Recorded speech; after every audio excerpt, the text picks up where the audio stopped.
Okay,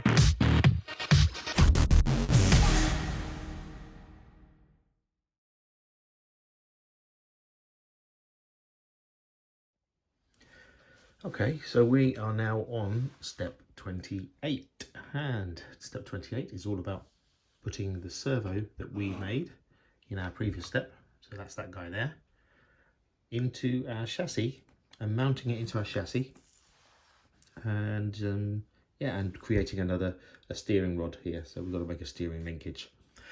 So yeah, back to making another turnbuckle, which we'll do, making sure it's 25mm between. There we are, and some more parts. So the NN29s, these spacers, the NN6s. We need some of these screws, BB2s, the 3x10mm screws with these washers, and we also need to pop them countersink ones, EC1s, when we put it into the chassis. Quite straightforward. So yeah, this is all in all quite a nice easy step indeed. So here's the screws we got here, and the components. Oh, excuse me. There we are. So there you are. There's our NN29 pieces, which are those guys there. Our washers, like spacers, NN6s. There you are. We've got our 3x10mm BB2s. We've got our BC1s, which are 3x8mm screws. We've got our washers, 3mm washers.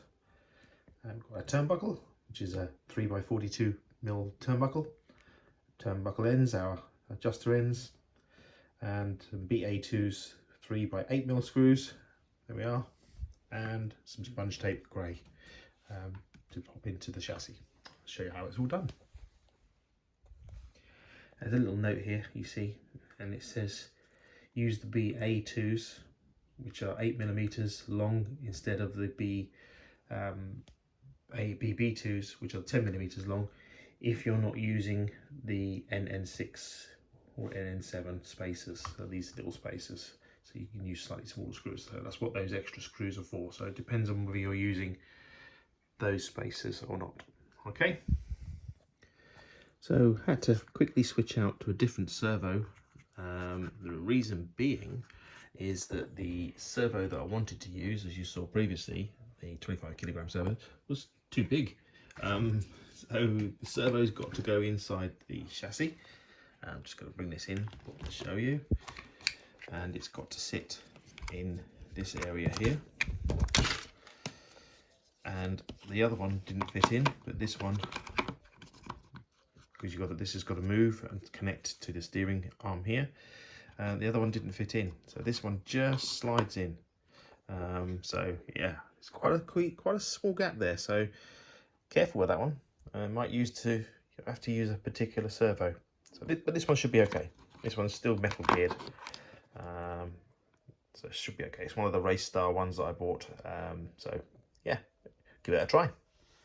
So let's get the servo mounted. So you take your NN29 piece and you take your NN6. We're going to try it with the spacer. Put them two together, and you can take your servo that we mounted earlier, and we're going to bring these up behind the servo.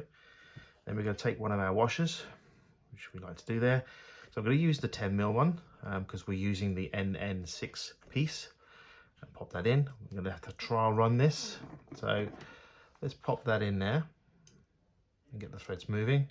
So it's a case of getting these installed and making sure that this piece is at the bottom of the servo. Okay, so I'm just going to pop that in there. Got a couple of threads. I'll do the same again. So take one of your 10mm 3x10s, take one of your washers. There we are. Pop it up through there. There we go. And I'm going to do that the same on the other side of the servo. So yeah, here we are. I've actually popped this in here now. We've got the other side on as well. So we've now got both sides of the servo mounting position done. There we are. Didn't want to bore you with screwing 4 screws. So yeah, quite easy step. So there's your servo. So now we need to make sure this goes in the chassis. So we've got to do a little bit of this foam pad. I don't know why, because I don't think this is going to fit in with our chassis, but we'll have a little look and see. So we're going to use these BC1 screws, and we'll use those at the moment. Let's give ourselves a little bit of organisation and a little bit of space on the bench. Right, here's the servo. So let's see. Going to countersink up through here, so it's going to collect this hole here and these underneath. So just as I thought, I think putting a piece of foam in there is not going to work. Too big a servo, so I'm going to leave that out. I'm not going to bother with that. And that just about goes in. Right, so let's screw the servo from underneath using our BC underneath. There we go. That's one.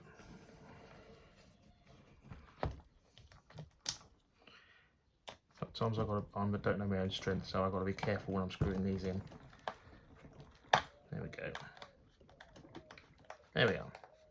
Right, so screw those from underneath. That pops the servo in.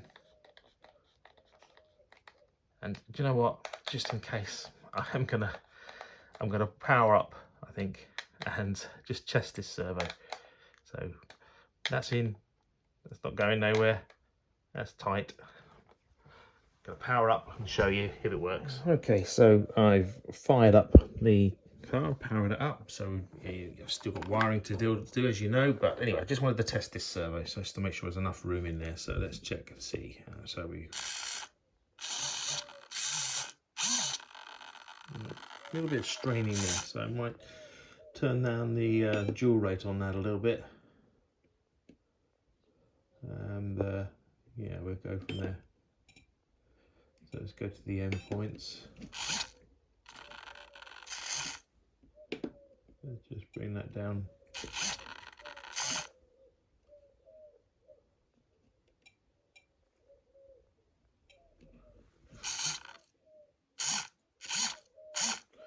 Yeah, that's good. Yeah. No straining now.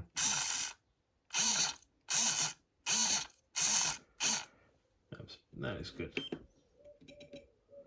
Right, so yeah, servo works, but I don't need to put that foam in there because there's not enough clearance for it anyway.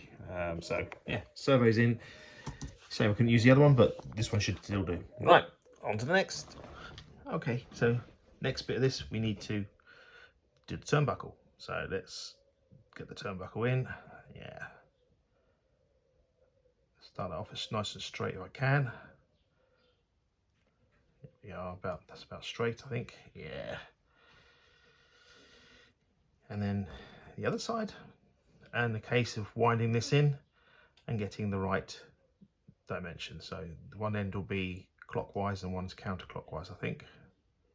Yeah, yeah. There we go.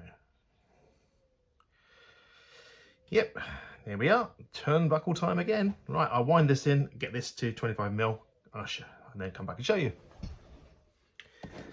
So for those of you who want to know how I do the turnbuckles, yeah, I'll show you how I do it. So these are like water pump grips, if you like, but very small ones.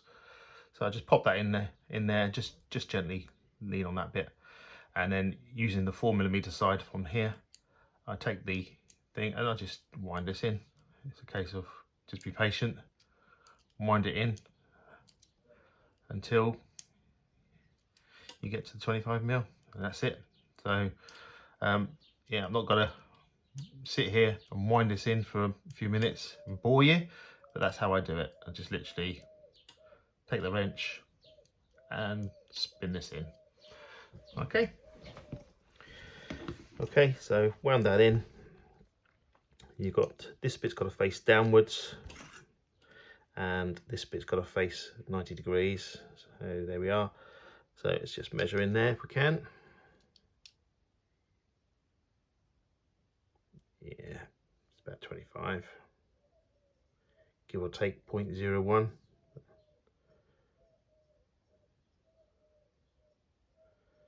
Yeah, that'll do me. That'll do me.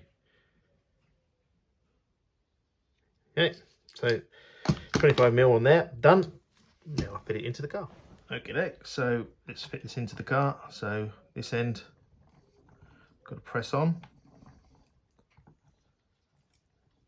There we go. And this end, there we go. So now we have our steering arm in. There we go, simple as that. Now we can move on to the next bit. So next will be step 29.